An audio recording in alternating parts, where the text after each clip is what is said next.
A special weather statement tonight from the National Weather Service for thunderstorms in the southern part of the viewing area, including southeastern McKean County and into Potter County. So be aware of that. Otherwise, tonight, isolated thunderstorms with a low temperature of 62 degrees. Full weather details, Alexa, coming up. Can't wait for that. Absolutely. WVTT's World News Roundup. Washington is watching closely as the fighting continues in Syria. Many believe that should the government lose the city of Aleppo, President Bashar al-Assad's days will be numbered. CNN's Barbara Starr spoke with U.S. Defense Secretary Leon Panetta, asking what might happen should the regime collapse.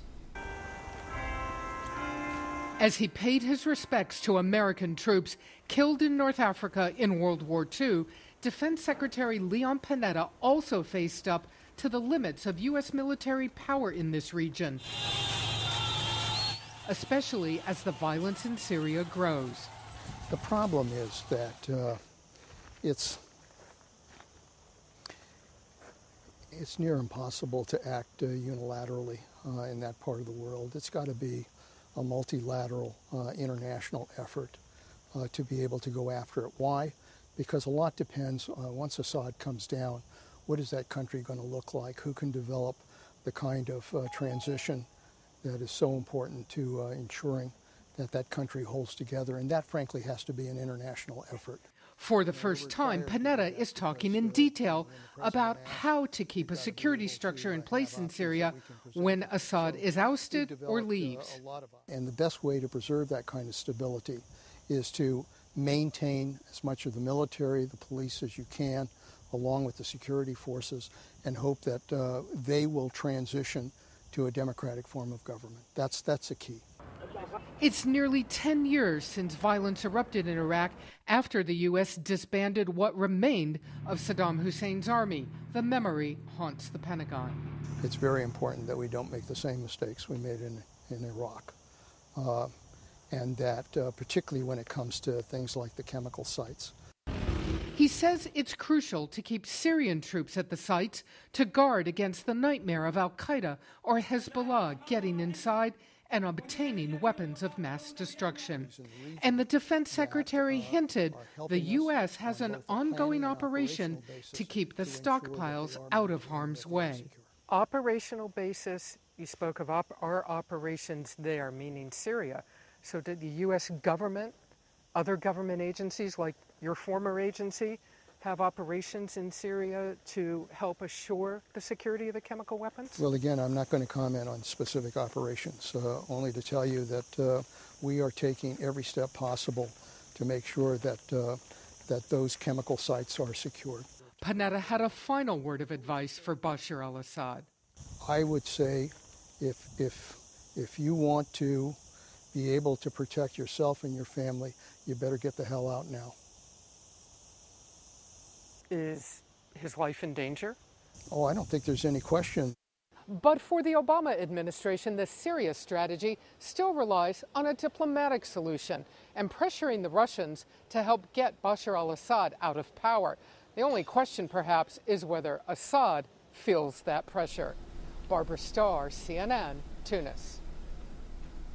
A massive power breakdown has hit India for a second day running, leaving more than 350 million people across the country without power. Power companies are scrambling to restore electricity during the second huge power outage, this one depriving as much as half the country of power. The first power grid collapse on Monday was the country's worst blackout in a decade, but today's failure is even larger, hitting eastern and northeastern areas as well. The 2 consecutive days of disruption are embarrassing for India, a nation growing in international stature and the third largest Asian economy. It was unclear why the grid collapsed again, but reports say some states may have been using more power than authorized. A credentialing group says it didn't have enough evidence 2 years ago to punish the medical technician now accused of infecting dozens of people with hepatitis C. The CDC says maybe this will be a wake-up call for the medical industry. Andrew Spencer has more. David Kwiatkowski is accused of passing hepatitis C to dozens of people across the country. Authorities say he was practicing drug diversion by injecting himself with syringes filled with a powerful painkiller fentanyl, then having them reused on patients. Prosecutors charged Kwiatkowski in federal court last week for allegedly stealing drugs from New Hampshire's Exeter Hospital, where he was working in a cardiology lab. According to documents obtained by CNN, Kwiatkowski caught the attention of his credentialing agency 2 years ago. A fellow employee allegedly found him passed out in a hospital bathroom. The hospital fired Kwiatkowski and he turned in his license, but then immediately went on to work in Philadelphia. Kwiatkowski couldn't be punished because there were no criminal charges. He passed a drug test the next day and he moved out of state. He was in several other states before arriving in New Hampshire. A drug diversion expert says being investigated and moving on isn't uncommon. Oftentimes, these folks are caught in a state or in a city, and unfortunately, the right thing isn't done. The right reporting isn't done, and the employee is either fired or goes ahead and quits, and then moves on to the next place. Dr. Joe Purrs from the Centers for Disease Control in Atlanta tells Boston TV station WMUR that hopefully this will be a wake-up call. I think this is a real eye-opener, or at least I hope it will be, for institutions across the U.S. in terms of considering very carefully their narcotic security in their hospital or healthcare facility. Kwiatkowski faces up to 20 years in prison if convicted. I'm Andrew Spencer reporting.